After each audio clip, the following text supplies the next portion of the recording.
এরকম মিথ্যাবাদী আর অহংকারী নির্বাচন কমিশনার আমি আগে কখনো দেখিনি। দিল্লির নির্বাচন সদন থেকে বেরিয়ে ঠিক এই ভাষাতেই ফেটে পড়লেন মুখ্যমন্ত্রী মমতা বন্দ্যোপাধ্যায়। কিন্তু কি এমন ঘটলো সেই বৈঠকে যে মুখ্যমন্ত্রীকে বৈঠক বয়কট করতে হলো? কেন তিনি একজন IAS অফিসারের মেয়ে পোস্টিং নিয়ে প্রশ্ন তুলছেন? পুরো ঝামেলার মূলে রয়েছে SIR বা স্পেশাল ইন্টেন্সিভ রিভিশন। একদিকে প্রযুক্তির দোহাই দিয়ে নাম বাদ দেওয়া আর অন্যদিকে কাজের চাপে অফিসারদের আত্মহত্যা। বাংলার রাজনীতিতে এখন এক অদ্ভুত হাহাকার। আজ আমি আপনাদের শোনাবো দিল্লির সেই উত্তপ্ত বৈঠকের গল্প, যেখানে মুখ্যমন্ত্রী মমতা বন্দ্যোপাধ্যায় নির্বাচন কমিশনকে সরাসরি বিজেপির দালাল বলে আক্রমণ করলেন। তাই ভিডিওটা শুরু থেকে শেষ পর্যন্ত দেখতে থাকুন। পশ্চিমবঙ্গের রাজনীতিতে এখন যেটা চলছে সেটা শুধু কোনো সাধারণ নির্বাচন বা ভোটার তালিকা সংশোধন নয়, এটা আসলে একটা বিরাট বড় মস্তানি আর প্রশাসনিক লড়াইয়ের গল্প। আমি আপনাদের পুরো ব্যাপারটা একদম সহজ ভাষায় ভেঙে বলছি, যাতে আপনারা বুঝতে পারেন কেন আমাদের মুখ্যমন্ত্রী দিল্লিতে গিয়ে অতটা রেগে গেলেন আর কেনই বা সাধারণ মানুষের মনে এত ভয় কাজ করছে। ব্যাপারটা শুরু হয়েছে SIR বা স্পেশাল ইন্টেন্সিভ রিভিশন নিয়ে। নামটা শুনতে খুব ভারী হলেও আসলে এটা ভোটার তালিকা পরিষ্কার করার একটা প্রক্রিয়া। কিন্তু সমস্যাটা হলো এর টাইমিং আর পদ্ধতি নিয়ে। ভাবুন তো, নির্বাচনের ঠিক 3 মাস আগে হঠাৎ করে বলা হলো যে ভোটার তালিকা থেকে লক্ষ লক্ষ নাম বাদ যাবে। পশ্চিমবঙ্গের প্রায় 58 লক্ষ মানুষের নাম এই খসড়া তালিকা থেকে হঠাৎ করে উধাও হয়ে গেছে।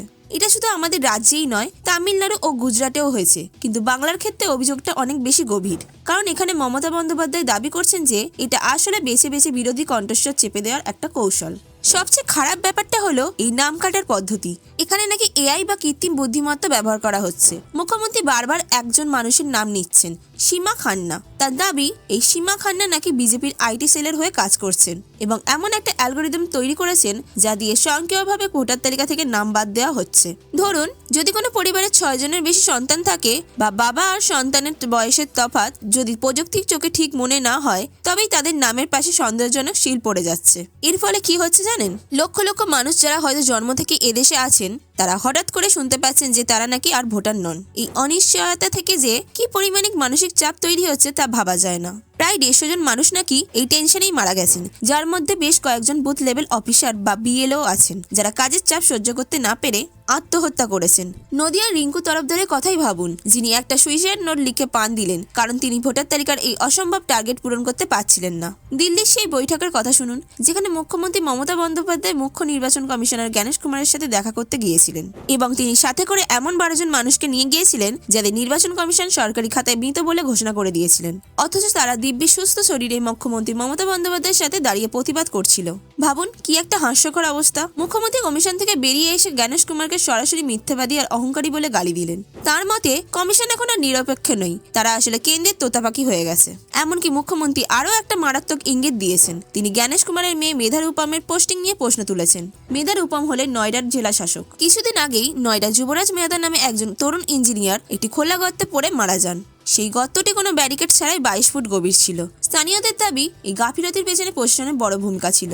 মুখ্যমন্ত্রী বোঝাতে চেয়েছেন যে যার মেয়ে নিজের জেলায় সাধারণ মানুষের জীবন বাঁচাতে পারেন না, সেই কমিশনার আমাদের রাজ্যের মানুষের গণতান্ত্রিক অধিকারের সুরক্ষা দেবেন কিভাবে?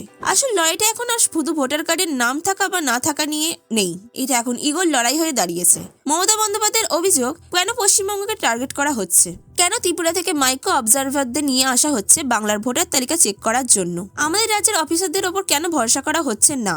তার দাবি এই বাইরের অবজারভাররা আসলে বাংলার স্থানীয় প্রশাসনকে পাশ কাটিয়ে ভোটার তালিকা ম্যানিপুলেট করছে। বিজেপি অবশ্য অন্য কথা বলছেন। শুভেন্দু অধিকারীদের দাবি যে এই 58 লক্ষ নামের মধ্যে প্রচুর ভুয়া ভোটার আর অনুপ্রবেশকারী ছিল, যারা এতকাল তৃণমূলের ভোট ব্যাংক বাড়িয়ে আসছে। কিন্তু মুশকিল হলো এই রাজনৈতিক কাদা ছুড়াছুড়ির মাঝখানে পড়ে সাধারণ মানুষ আজ দিশেহারা। কেউ বিডিও অফিসে লাইন দিচ্ছে, কেউ পুরনো দলিল খুঁজছে, আবার কেউ এই টেনশনে অসুস্থ হয়ে পড়ছে। দিন শেষে গণতন্ত্র মানে তো মানুষের ইচ্ছা, কিন্তু এখন মনে হচ্ছে ডাটা সেট আর অ্যালগোরিদমের ঠিক করে দিচ্ছে কার নাগরিকত্ব থাকবে আর কার থাকবে না। পুরো বিষয়টার গভীরে অনেক অন্ধকার আছে। আর মমতা বন্দ্যোপাধ্যায় এটাই বলতে চাইছেন যে কমিশন যদি নিজেদের নিরপেক্ষতা প্রমাণ করতে না পারে, তবে ভারতের গণতন্ত্রের ভবিষ্যৎ সত্যিই খুব বিপন্ন। আজকের এই তথ্যভিত্তিক ভিডিওটি আপনাদের কেমন লাগলো তা অবশ্যই আমাদের কমেন্ট বক্সে জানাবেন। আর ভিডিওটি ভালো লাগলে একটি লাইক করে দেবেন। আর চ্যানেলে যদি নতুন হয়ে থাকেন, চ্যানেলটিকে অবশ্যই সাবস্ক্রাইব করে দেবেন। আজ তাহলে এতটুকুই, দেখা হচ্ছে পরের ভিডিওতে। ততদিন ভালো থাকুন, সুস্থ থাকুন এবং পরিবারের খেয়াল রাখুন। ধন্যবাদ।